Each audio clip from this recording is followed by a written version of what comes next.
எல்லாருக்கும் வணக்கம். I am doctor Rithanya Ananthamoorthy. So இந்த வீடியோ பார்த்தீங்கன்னா, நீட் எழுதியிருக்கக்கூடிய ஸ்டூடெண்ட்ஸாக இருந்தாலும் சரி, நீட் எழுதியிருக்கக்கூடிய ஸ்டூடெண்ட்ஸோட பேரண்ட்டாக இருந்தாலும் சரி, நீட் எம்பிபிஎஸ் கவுன்சிலிங் பற்றினா கிளியர் ஐடியா இல்லாத யாராக இருந்தாலும் சரி, அதை பற்றின ஒரு கிளாரிட்டி வேணுன்றவங்க இந்த வீடியோவை கடைசி வரைக்கும் ஸ்கிப் பண்ணாமல் பாருங்க. ஸோ வெளியில இருந்து பார்க்கும்போது எம்பிபிஎஸ் கவுன்சிலிங் அப்படிங்கிறது பார்த்தீங்கன்னா ஒரு நிறைய விஷயங்கள் அடங்குனா ஒரு மிகப்பெரிய ப்ராசஸ் மாதிரி தெரியும். பட் நம்ம ஸ்டெப் பை ஸ்டெப் சிம்பிளா லேர்ன் பண்ணும்போது அது அவ்வளோ கஷ்டமானது இல்லை, சிம்பிள் தான் அப்படிங்கிறது உங்களுக்கு புரியும். ஸோ அந்த மாதிரி இந்த வீடியோல சிம்பிள், ஈஸி அண்ட் இன்ஃபர்மேட்டிவா புரிஞ்சுக்கிற வகையில இந்த வீடியோ பேசியிருக்கேன். ஸோ முடிஞ்ச வரைக்கும் ஸ்கிப் பண்ணாம வீடியோவை பாருங்க. தொடர்ந்து இந்த மாதிரி நிறைய இன்ஃபர்மேட்டிவான வீடியோஸ் வேணும் அப்படின்னா சப்ஸ்கிரைப் பண்ணிக்கோங்க அண்ட் பிடிச்சிருந்தா லைக் பண்ணிக்கோங்க. Okay, starting with the need exam. So இந்த வருஷம் நீட் எக்ஸாம் நல்லபடியாக எழுதி முடிஞ்சாச்சு.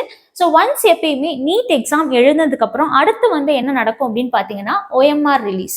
OMR ரிலீஸ் அப்படின்றது என்ன அப்படின்னா, ஸ்டூடெண்ட்ஸ் நீட் எக்ஸாம் ஹாலில் ஒரு OMR கொடுத்து நீங்கள் ஷேட் பண்ணியிருப்பீங்க இல்லையா, அந்த OMR அப்படியே நீங்கள் பிரிண்ட் எடுத்து பார்த்துக்கலாம். ஸோ அதுதான் OMR ரிலீஸ்.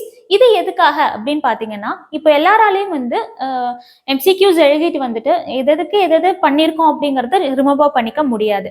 பட் இந்த மாதிரி OMR ரிலீஸ் பண்ணும்போது உங்களோட ஆன்சர் கீயை நீங்கள் பிரிண்ட் எடுத்து வெரிஃபை பண்ணிக்கலாம். என்னென்ன ஷேட் பண்ணியிருக்கீங்க, என்னென்ன தப்பு பண்ணியிருக்கீங்க, இல்லை எவ்வளோ அட்டன் பண்ணியிருக்கீங்க, இது எல்லாமே உங்களுக்கு கிளியரா தெரியும். ஸோ இதுதான் அடுத்த ஸ்டெப். அதுக்கு அடுத்து பார்த்தீங்கன்னா OMR சேலஞ்ச் நடக்கும்.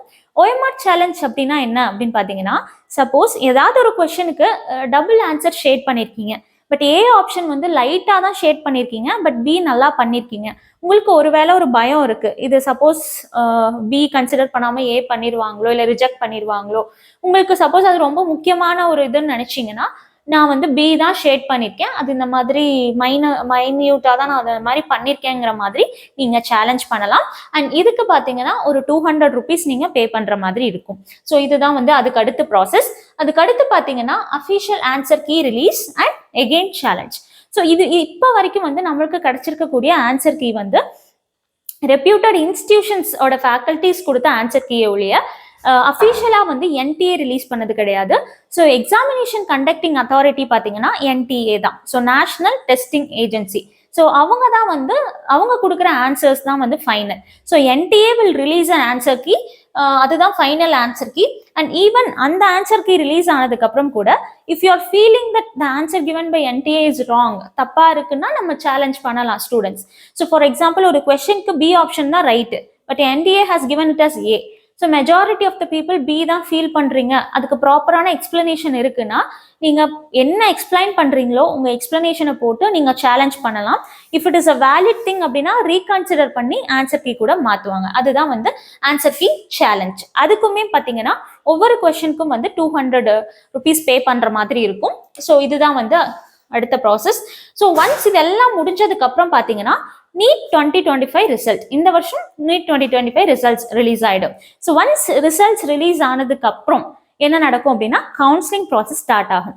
ஸோ நம்மளுக்கு ஓவராலா பார்க்கணும்னா 2 கவுன்சிலிங் இருக்கு. ஒன்று ஆல் இண்டியா கோட்டா கவுன்சிலிங், இன்னொன்று ஸ்டேட் கவுன்சிலிங். ஸோ அதை பத்தி ஒரு கிளாரிட்டி என்ன அப்படிங்கறத சிம்பிளா நான் எக்ஸ்பிளைன் பண்ணிடுறேன்.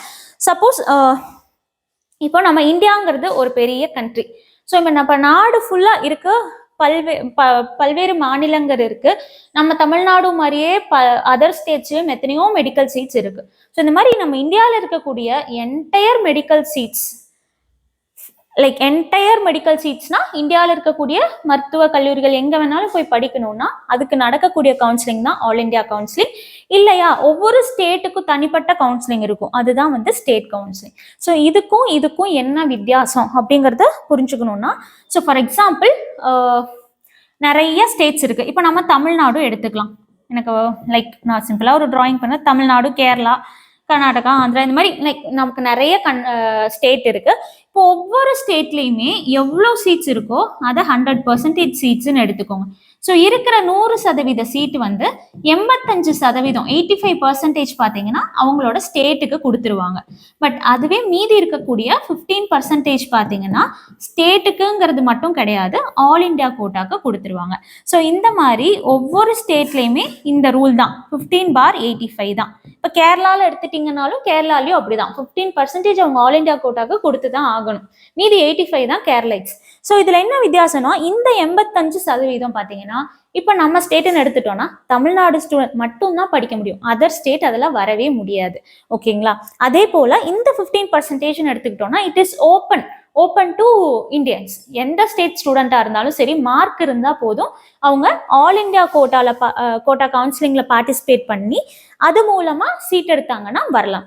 அதே மாதிரி தான் ஈவன் நம்ம தமிழ்நாடு ஸ்டூடெண்ட் அதர் ஸ்டேட் போகணும்னாலுமே இந்த ஆல் இண்டியா கோட்டால நம்ம இந்த 15%ல நம்ம சீட்டை சூஸ் பண்ணி நம்ம அதர் ஸ்டேட்ல போய் படிக்க முடியும்.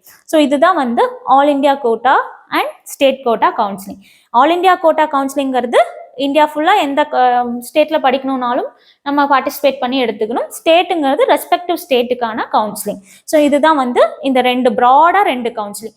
ஸோ இதை பற்றி இன்னும் கொஞ்சம் டீட்டெயில்டாக சொல்லணும், இதோட கவுன்சிலிங் ப்ராசஸ் எப்படி இருக்கு அப்படின்னு பார்த்தீங்கன்னா, ஃபர்ஸ்ட் எப்பயுமே ஆல் இண்டியா கோட்டா கவுன்சிலிங் தான் நடக்கும். அதுக்கப்புறம் தான் ஒவ்வொரு ஸ்டேட்டோட கவுன்சிலிங்கும் வந்து நடக்கும். ஸோ ஃபர்ஸ்ட் ஆல் இண்டியா கவுன்சிலிங்க்கு ஒரு டென்டேட்டிவ் ஷெட்யூல் வந்து ரிலீஸ் பண்ணுவாங்க. அதே போல 1 வீக் ஆர் 10 டேஸ் லேட்டர் ஸ்டேட்டுக்குமே வந்து கவுன்சிலிங் நடத்த சொல்லி ஆர்டர் கொடுத்துருவாங்க. ஸோ அந்த மாதிரி தான் வந்து உங்களுக்கு கவுன்சிலிங் நடக்கும். ஸோ அதுக்கப்புறம் பார்த்தீங்கன்னா, சப்போஸ் ஆல் இண்டியா கோட்டா கவுன்சிலிங்ல பார்ட்டிசிபேட் பண்ணணும் விருப்பப்படுற ஸ்டூடெண்டா இருந்தீங்கன்னா ரவுண்ட் 1 ரெஜிஸ்ட்ரேஷன் நம்ம பண்ணிக்கணும்.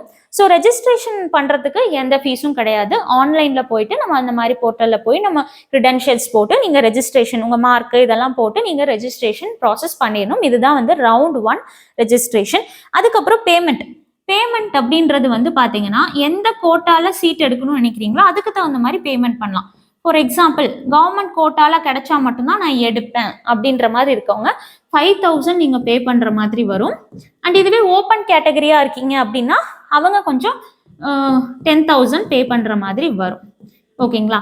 இதுவே வந்து நான் டீம்டு காலேஜஸ் மாதிரி ஆல் இண்டியா கோட்டால போகணும் அப்படின்னு விருப்பப்படுறவங்க 2 lakhs பே பண்ற மாதிரி வரும். ஸோ இதெல்லாம் என்னன்னா ஃபீஸ் கிடையாது. இது பார்ட்டிசிபேட் பண்ணணும்னாலுமே, உங்களுக்கு சாய்ஸ் ஃபில்லிங் பண்ணணும்னாலும் கூட இந்த ஃபீ நீங்க பே பண்ணீங்கன்னா தான் உங்களுக்கு நீங்க சாய்ஸ் ஃபில்லிங் பண்ணிக்க முடியும். சாய்ஸ் ஃபில்லிங் வந்து உங்களோட கன்வீனியன்ஸுக்கு தகுந்த மாதிரி ஃபில் பண்ணி நீங்க வந்து சீட் வேணும்னா சூஸ் பண்ணலாம். அலாட் ஆச்சுன்னா ஜாயின் பண்ணலாம், இல்லை ஜாயின் பண்ணாமையும் விடலாம். ஸோ இதை இன்னும் வந்து ஃபர்தர் வீடியோஸ்ல இதை பத்தின இன்னும் கிளியர் ஐடியா வந்து உங்களுக்கு நான் கொடுக்குறேன். பட் இப்போதைக்கு நீங்க என்ன தெரிஞ்சுக்கணும்னா, ஆல் இண்டியா கோட்டா அதுக்கு ஃபர்ஸ்ட் ஷெட்யூல் ரிலீஸ் பண்ணுவாங்க. கலந்துக்கணுன்றவங்க ரெஜிஸ்டர் பண்ணணும், பேமெண்ட் பண்ணணும், சாய்ஸ் ஃபில்லிங் பண்ணணும்.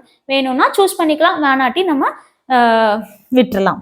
ஸோ இதுக்கு அடுத்த ப்ராசஸ் பார்த்தீங்கன்னா state quota counselling. So once வந்து all India quota will inform state to conduct counselling. இந்த டைம்ல கவுன்சிலிங் கண்டக்ட் பண்ணிடுங்க அப்படின்னு ஒரு அப்ராக்சிமேட்டா டேட்ஸ் கொடுத்துருவாங்க. ஸோ ஒன்ஸ் இந்த டேட்ஸ் கிடைச்சதுக்கு அப்புறம் state will issue a notification to apply for application. So application போட சொல்லி ஒரு நோட்டிஃபிகேஷன் வந்து தமிழ்நாடு ரிலீஸ் பண்ணும். ஸோ அதுக்கப்புறம் வந்து பார்த்தீங்கன்னா உங்களுக்கு ஒரு 10 to 15 days யூஸ்வலாக டைம் கொடுப்பாங்க. பட் லாஸ்ட் டைம் வந்து 7 days ஏதோ தான் கொடுத்தாங்க. இந்த டைம்குள்ள யாரெல்லாம் வந்து கவுன்சிலிங்ல பார்ட்டிசிபேட் பண்ணணும்னு விருப்பப்படுறீங்களோ அவங்கெல்லாம் வந்து அப்ளிகேஷன் வந்து நீங்க போட்டு அனுப்புற மாதிரி இருக்கும். லைக் ஆன்லைன்ல சப்மிட் பண்ற மாதிரி இருக்கும். அனுப்பணும் மீன்ஸ் முதல்ல அனுப்பணும், பட் இப்போ ஆன்லைன் சப்மிஷன் பண்ணணும். ஸோ என்னதான் நீட் எழுதியிருந்தாலும் ரிசல்ட் வந்திருந்தாலும் நீங்க இந்த அப்ளிகேஷன் போட்டீங்கன்னா தான் தமிழ்நாட்டில் நீங்க கவுன்சிலிங்ல பார்ட்டிசிபேட் பண்றதுக்கே உங்களுக்கு எலிஜிபிலிட்டி இருக்கும். ஸோ நீங்க கவுன்சிலிங்க்கு அப்ளை பண்ணாம விட்டுட்டு அதுக்கப்புறம் நான் வந்து எம்பிபிஎஸ்ஓ இல்லை பிடிஎஸ்ஓ ஜாயின் பண்ணணும்னு நினைச்சா கூட பண்ண முடியாது. ஸோ நீங்க சீட் எடுக்கிறீங்களோ இல்லையோ, பார்ட்டிசிபேட் பண்றீங்களோ இல்லையோ, நீங்க கலந்துக்கணும்னு நினைச்சீங்கன்னா கூட இந்த அப்ளிகேஷன் நீங்க போடுற மாதிரி இருக்கும். இதுல பாத்தீங்கன்னா டோட்டலா 2 அப்ளிகேஷன் இருக்கு. Government quota application, management quota application. So இதுல என்னென்ன கேட்டகரிஸ் இருக்கு, ஒவ்வொன்றுக்கும் என்ன மாதிரி வித்தியாசங்கள் இருக்கு, ஃபீஸ்ல எவ்வளோ டிஃப்ரென்ஸ் இருக்கு, இதெல்லாமே வந்து ஃபர்தர் வீடியோஸ்ல நாங்கள் உங்களுக்கு அப்டேட் பண்ணிட்டே வரோம். ஸோ ஒன்ஸ் நீங்க அப்ளிகேஷன் போட்டதுக்கு அப்புறம் யாரெல்லாம் வந்து அப்ளை பண்ணியிருக்காங்களோ அவங்களோட மார்க்கை பொறுத்து ரேங்க் லிஸ்ட் அலாட் பண்ணுவாங்க. ஸோ ரேங்க் லிஸ்ட்ல பாத்தீங்கன்னா ஒவ்வொரு ஸ்டூடெண்ட்டுக்கும் வந்து 2 ரேங்க் கிடைக்கும். ஒன்று வந்து ஓவரால் தமிழ்நாடு ரேங்க், இன்னொன்று கேட்டகரி ரேங்க். கேட்டகரி ரேங்க் அப்படின்னா பிசியா எம்பிசியா அந்த மாதிரி ரிசர்வேஷன் கேட்டகரி பொறுத்து ரேங்க் கிடைக்கும். ஸோ இந்த 2 ரேங்க்ல பார்த்தீங்கன்னா உங்களோட கேட்டகரி ரேங்க் தான் ரொம்ப ரொம்ப ரொம்ப இம்பார்ட்டன்ட். ஸோ இந்த ரேங்க் உங்களுக்கு தெரிஞ்சதுனாலே உங்க கேட்டகரியில நீங்க எவ்வளோக்குள்ள இருக்கீங்க அப்படின்றப்ப உங்களுக்கு சீட்டு கிடைக்குமா கிடைக்காதாங்கிறத ஒரு அப்ராக்சிமேட்டா சொல்லிடலாம். இதுதான் வந்து rank list release. So once rank list release ஆனதுக்கப்புறம் schedule for counselling will be announced. Particular டேட்ஸ்லாம் கொடுத்துருவாங்க. ஸோ ஃபர்ஸ்ட் பார்த்தீங்கன்னா ஸ்பெஷல் கேட்டகரிக்கு நடக்கும். பிடபிள்யூடி, ஸ்போர்ட்ஸ் கோட்டா இந்த மாதிரி வந்து அவங்களுக்கு ஃபர்ஸ்ட் ஃபினிஷ் பண்ணிட்டு government quota students 7.5 government school students 7.5 ரிசர்வேஷனுக்கு நடக்கும். அதுக்கப்புறம் தான் பார்த்தீங்கன்னா 92.5 reservation. So based upon your overall rank அந்த சீக்வன்ஸில் அப்படியே கவுன்சிலிங் நடந்துகிட்டே வரும். ஸோ இந்த கவுன்சிலிங் எப்படி நடக்கும், கட் ஆஃப்ன்றது என்னது, எப்படி சீட்ஸ் எல்லாம் வந்து அலாட் ஆகும், இந்த மாதிரி நிறைய கன்ஃபியூஷன் உங்களுக்கு இருக்கும். ஸோ அதை பற்றி ஃபர்தராக வந்து உங்களுக்கு வீடியோஸ் நாங்கள் பண்ணுறோம். ஸோ தொடர்ந்து வீடியோஸ் பார்க்கணும்னு நினச்சிங்கன்னா சேனலை சப்ஸ்கிரைப் பண்ணி வச்சுக்கோங்க. ஹோப் இந்த வீடியோ உங்களுக்கு வந்து யூஸ்ஃபுல்லாக இருக்கும்னு நினைக்கிறேன். இது போக 1-to-1 கைடன்ஸ் வேணுன்றவங்க ப்ரீமியம் கைடன்ஸ் நீடட் அப்படின்றது வந்து கொடுத்துருக்க நம்பருக்கு வாட்ஸ்அப் பண்ணுங்க. இல்லை ஃப்ரீ டவுட்ஸ் கேட்கணும்னு நினச்சிங்கன்னா டெய்லியும் வந்து 9 to 10 we are available to take your calls. So cut off like உங்கள் மார்க்கை சொல்லி இதுக்கு கிடைக்குமா கிடைக்காதான்றதை தாண்டி உங்களுக்கு வந்து இந்த கவுன்சிலிங் ரிலேட்டடாக என்ன டவுட்ஸ் இருந்தாலுமே வந்து நீங்கள் கேட்கலாம். அண்ட் ஹோப் இந்த வீடியோ உங்களுக்கு யூஸ்ஃபுல்லாக இருக்கும்னு நினைக்கிறேன். இந்த மாதிரி இன்னொரு வீடியோவில் உங்களை சந்திக்கிறேன். நன்றி, வணக்கம்.